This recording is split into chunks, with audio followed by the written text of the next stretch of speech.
Good afternoon, everyone. Today's Monday, June 24th, 2024, and we're here for a work session with Community Planning, Infrastructure, and Resources.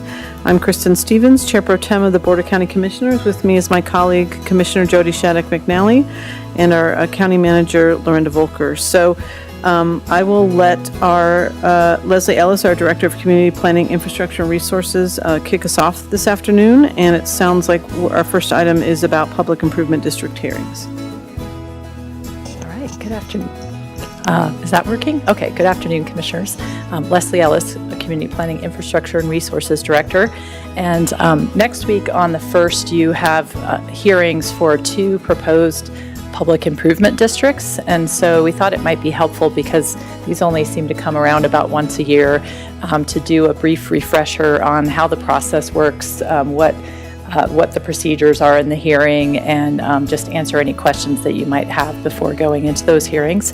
So I'll pass it along to the team from engineering here shortly, but we won't talk about any of the specifics of the proposed PIDs that are coming up before you next week, but really just talk more generally about the process and how it works and answer any questions you may have.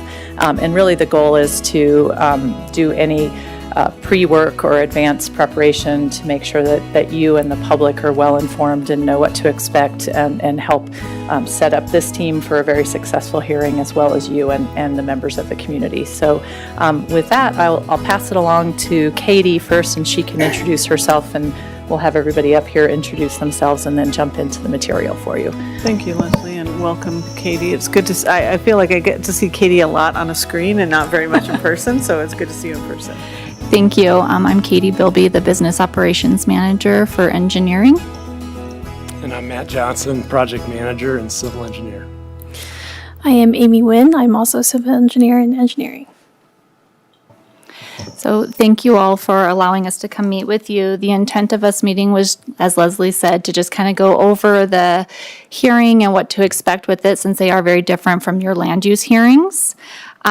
Per last year and the feedback we received, we have created a procedure sheet that should be in front of you guys, that kind of outlines what to expect during the hearing, as well as a method of discussion. For PIDs, we will do a brief introduction and kind of talk about the history from staff. And then we will open it up for you guys if you have any questions or would like us to clarify anything regarding the history. We will then begin the agenda items. We will always complete one PID or proposed PID first, and ask that you guys make your motion on those PIDs at that time before we begin the next one. And then at that time, again, we will have 2 resolutions available. So should you guys choose to move it forward, then we can go ahead and have you guys sign at the hearing. The 3 criteria that we will be making the determination on is if 30% are in favor of, have signed the petition, if it confers a general benefit for the neighborhood, and if cost of improvements is not excessive compared to the values. And that was per what was outlined in state statute as well, that we reviewed at last year's hearing. Matt, do you think I've left anything off? Just in terms of how these hearings differ maybe a little bit from the land use hearings, where the board is generally, I think, making a motion to either approve or deny a land use application. Here, the board would be motioning for a resolution to forward the PID towards a November election, not deciding whether or not the district is formed or not. So we're really leaving it to the eligible electors within each district's boundaries to decide if this sounds like a good idea to them or not, by making that resolution. And I don't know how much we can talk about, but I think the petitions that we've received, one for Monday night was a relatively low support, so there's that. It just barely made it over the required 30%. So, and it's their second go around. Actually, they tried to do it last year and had a fairly interested party, but I don't know if others might show up and not be as interested on Monday night. So for one of them, they're both in Estes Park, the neighborhoods that is, they're both gravel roads. We do, for our gravel road PIDs, put a lot of onus on the road advisory boards for those to work with the contractors, because we're just not up in each of those districts enough to know which roads need certain improvements and when. So the road boards for our gravel road PIDs are very active. They work, and we do put it into the contracts for our contractors, that the contractors to establish a working relationship with the advisory boards to, work kind of on a yearly basis for what's needed in their neighborhoods for their roads, as well as for winter maintenance too. So they are active, and, these two, if they were forwarded and passed in an election this November, that would be the case for them. I think one is 18 lots and the other's a little over 60 lots. So kind of small to medium size, but we do have quite a few improvement districts already in the Estes Valley, and these would be two more if they were, if it was successful through November's election. So. Thank you. Any questions, Commissioner? Yes, thank you, Madam Chair Pro Tem. I remember these very clearly because they are so different. And really, it's our job just to decide if they make the criteria. It's not to whether or not we think the public is, or the group is interested or not, right? And so those criteria are pretty clearly spelled out. So really our only discretion is if we feel to see if they have met the criteria, and they have to meet all of them to go forward. Is that correct? That's my understanding of it. Yes, that is correct. So really, there's no, if it's, you've done it several times before and it didn't go forward, that's not something we can say, well, Right. why do you think this be successful this time? That's not for, I think I know the answers to this, but I'm just trying to be also very clarified and clear. And I see someone who wants to answer that question. Hi, Frank Ag from the County Attorney's Office. The criteria, if you read them, it just says they have to at least get the people, enough people, and then you have to find that it will or will not confer a general benefit, and that, the service is not too expensive, right? For the cost of it, if you find that any of those are not met, then I don't think it would move forward. Okay. But the other thing, just to keep in mind, it's not clear how to tell how many people there are. Sometimes it's not totally clear. And so you guys have to decide, was the 30% met? And Katie will go over all that stuff. But when it's close, it's your discretion to decide whether you think there's enough Okay. support or not. Okay. That's helpful. Thank you. So did the threshold we used to look for a higher threshold, but this is what state statute dictates, is that correct? In order to get the petition to you, you have to get over the 30%. Yep. Okay. And then the service too expensive, will we have any way to determine that? I mean, aren't services to be, we don't know if they're too expensive in advance, do we?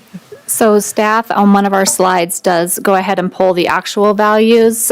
We all have the assessed values, but the actual values, and then Okay. we break up what it is per lot so that you guys have something to kind of go off of to make your determination on, is this going to be really expensive for this area based on those Gotcha. values? Oh, that's right. Okay, I remember that. So I was thinking that, so there's just sort of a set rate that's pulled out at some point, because we really don't know the cost of redoing the roads at any given time. So they usually collect dollars until they have enough to be able to do the grading or whatever needs to happen. Is that correct? Correct, and I'll let Matt speak to this a little bit more, but gravel roads are a little bit different than our paved. Paved is, yes, you have to save till you have enough, but gravel roads, since they kind of do continuous normal annual maintenance, it's a little bit different.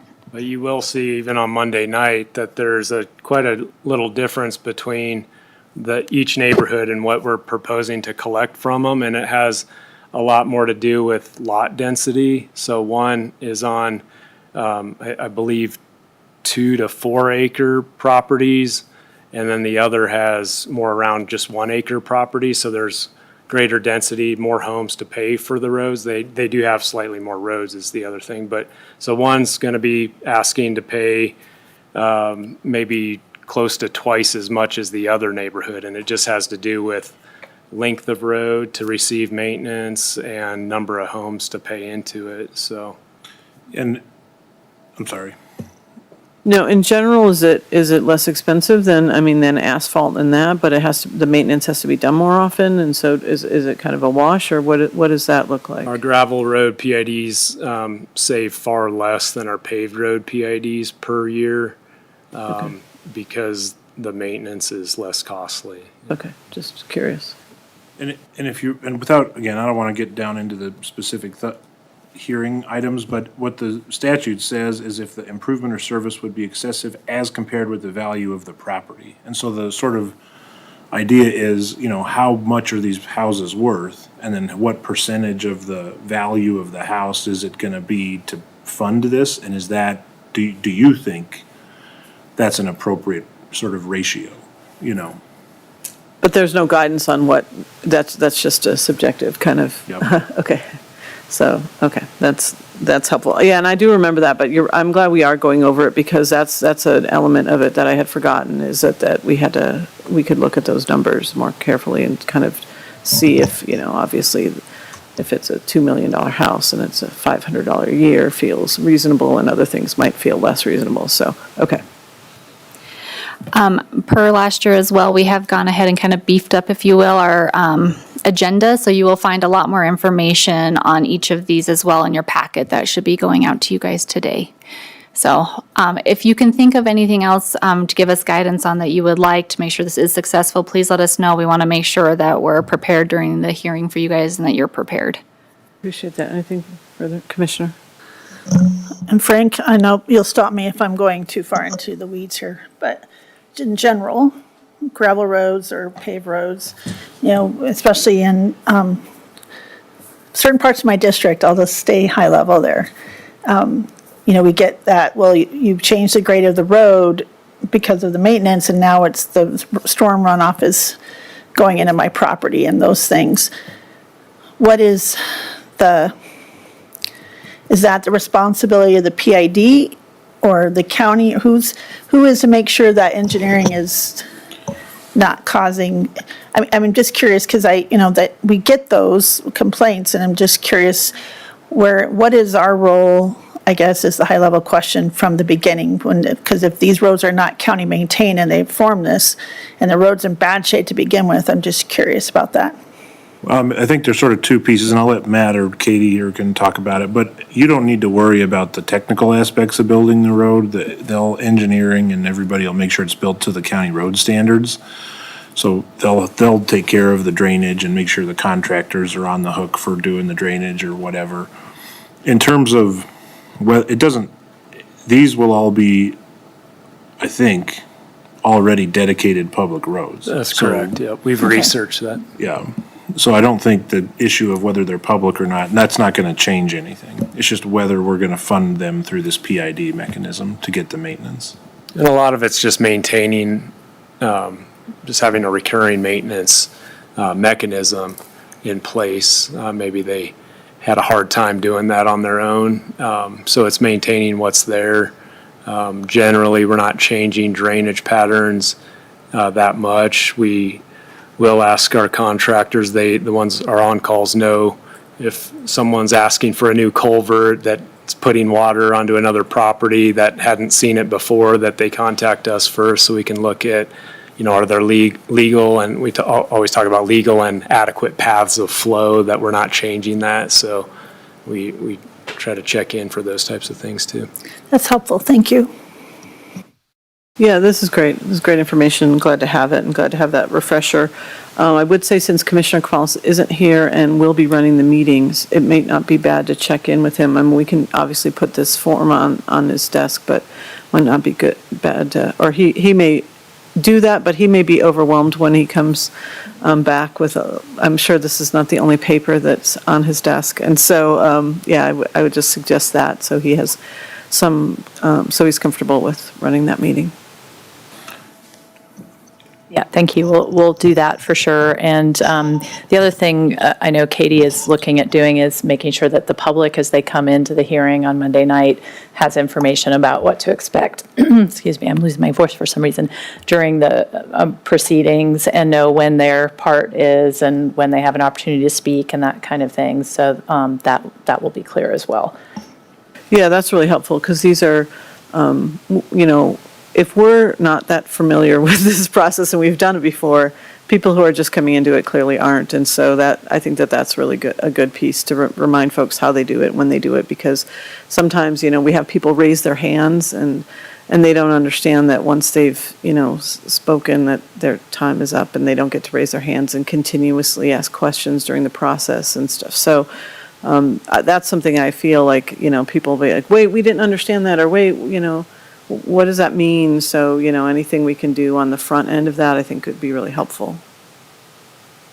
Great. Anything else, Commissioner? Okay, well, thank you. Perfect. All right, thank you so much. So we'll shift gears here and hand it over to Rebecca Everett.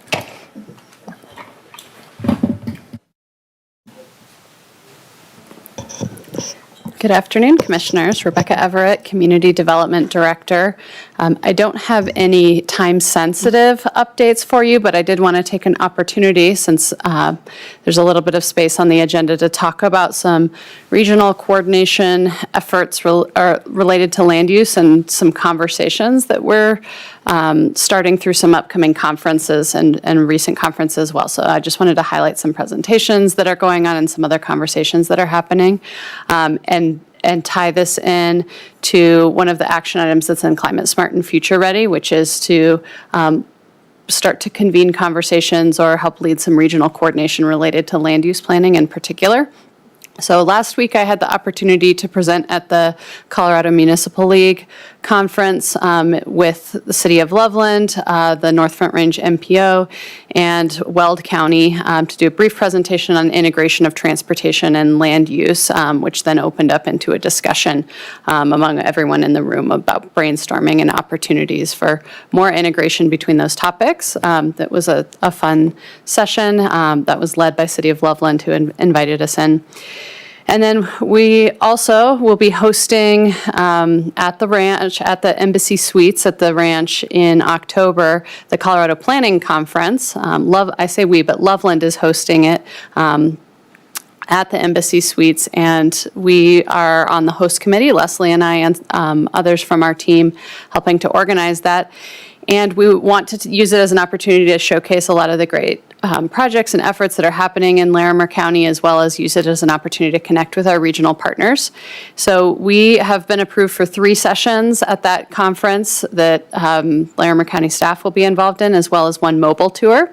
So we have a session focused on affordable housing partnerships using the case study of Heartside Hill, the project in Fort Collins, at Heart of the Rockies Church, a presentation on working effectively with customers and private sector consultants through the development review process, so public and private partnerships and relationships through development review. And we will also be convening a regional roundtable on land use and planning topics and inviting planning managers and community development directors from the Northern Colorado region to have some dialogue on topics of interest. And then finally, we'll be leading a mobile tour that looks at the collaboration between code compliance and planning and zoning enforcement in unincorporated areas, because that's not the type of topic that usually shows up at the planning conference, and we think it's really important to talk about how those codes actually get enforced and how we encourage compliance on the back end. So just wanted to highlight some of those opportunities that we have coming up to demonstrate our leadership and share our perspective and work with some of our municipal and other regional partners. Commissioner Shattuck McNally. Thank you, Madam Chair Pro Tem. So first, I kind of snuck in the background at CML, so I don't know if you saw me in the back, but well done. I was also at the broadband one. I was surprised they let me kind of linger without having a lanyard on, but I just carried one of the bags around so it looked like it was official, but I thought it was really cool, and I heard lots of great feedback, so well done. The second question, we haven't got to have like a tour or an update on Hartside Hill and the progress. So I don't know if it's some way we could just tag along in the back and be flies on the wall and just see what it looks like. I drive by it once in a while and I see the progress, but I'm just curious about that, so. Yeah, and the session that Michael Whitley, one of our senior planners, will be helping to present that session, and that will be kind of more of an overview conversation. If we could certainly kind of look at inviting you into that session, or if you would prefer to have a tour of the site, we can reach out to the city of Fort Collins and those partners and see if there's an opportunity there. Yeah, I think, I'm not sure if Commissioner Stevens is interested, but I'm interested in a tour on the site, so, and you never know where it might pop up in the back of the room, so, but I just wanted to say well done.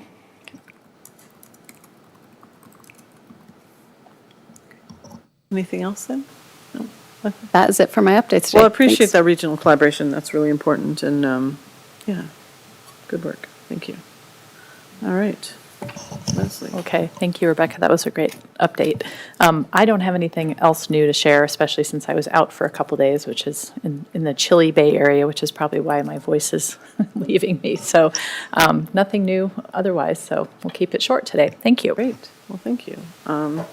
Seeing no other business before this board, we'll adjourn at 1:51. Thank you.